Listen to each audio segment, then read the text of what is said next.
News 16 Kerala. ഒമാനിൽ കനത്ത മഴ, വെള്ളപ്പൊക്കത്തിൽ 4 മരണം.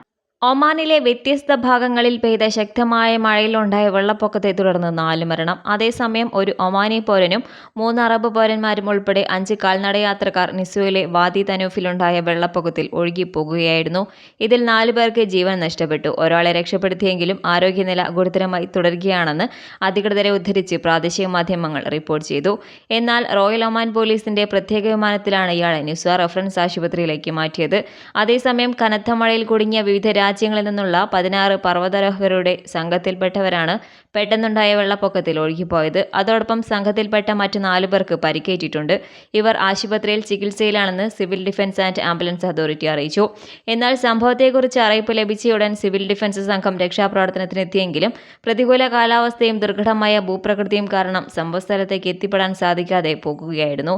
ഒമാനിലെ ശക്തമായ മഴയിൽ ആളുകൾ ജാഗ്രത പാലിക്കണമെന്ന് അധികൃതർ അറിയിച്ചു.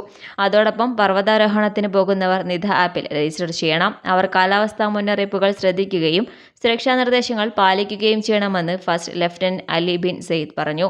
കൂടാതെ പർവ്വതാരോഹകർ അവരുടെ ലൊക്കേഷൻ നിധ ആപ്ലിക്കേഷൻ വഴി അധികൃതരുമായി പങ്കുവയ്ക്കണം. അവശ്യ സന്ദർഭങ്ങളിൽ ആളുകൾ എവിടെയാണെന്ന് കണ്ടെത്താൻ ഇത് സിവിൽ ഡിഫൻസിനെ സഹായിക്കുമെന്നും അദ്ദേഹം പറഞ്ഞു.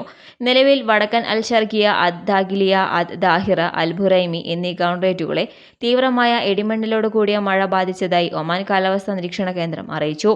അതേസമയം വൈകിട്ട് 3 മണിയോടെ ആരംഭിച്ച കൊടുങ്കാറ്റ് ജനങ്ങളിൽ പരിഭ്രാന്തി പരത്തി. ശക്തമായ കാറ്റിനും മഴയ്ക്കുമൊപ്പം ആലിപ്പഴ വർഷവും ഈ മേഖലയിൽ റിപ്പോർട്ട് ചെയ്യപ്പെട്ടു. എന്നാൽ കൊടുങ്കാറ്റ് കൂടുതൽ വ്യാപിക്കുമെന്നും അൽ ഹജർ പർവ്വതനിരകളോട് ചേർന്നുള്ള മരുഭൂമി പ്രദേശങ്ങളെ ഇത് ബാധിക്കാൻ സാധ്യതയുണ്ടെന്നും അധികൃതർ മുന്നറിയിപ്പ് നൽകി. ശക്തമായ മഴ പെയ്യുന്ന സാഹചര്യങ്ങളിൽ ശക്തമായ ഒഴുക്കുള്ള പ്രദേശങ്ങളിലേക്കും വാദികളിലേക്കും യാത്ര ചെയ്യുന്നത് ഒഴിവാക്കണമെന്നും civil defence and ambulance authority അറിയിച്ചു. News desk. പക്ഷമില്ല, വിവേചനമില്ല. നേരിനൊപ്പം, നാടിനൊപ്പം, നാട്ടുകാർക്കൊപ്പം. News 16 Kerala channel.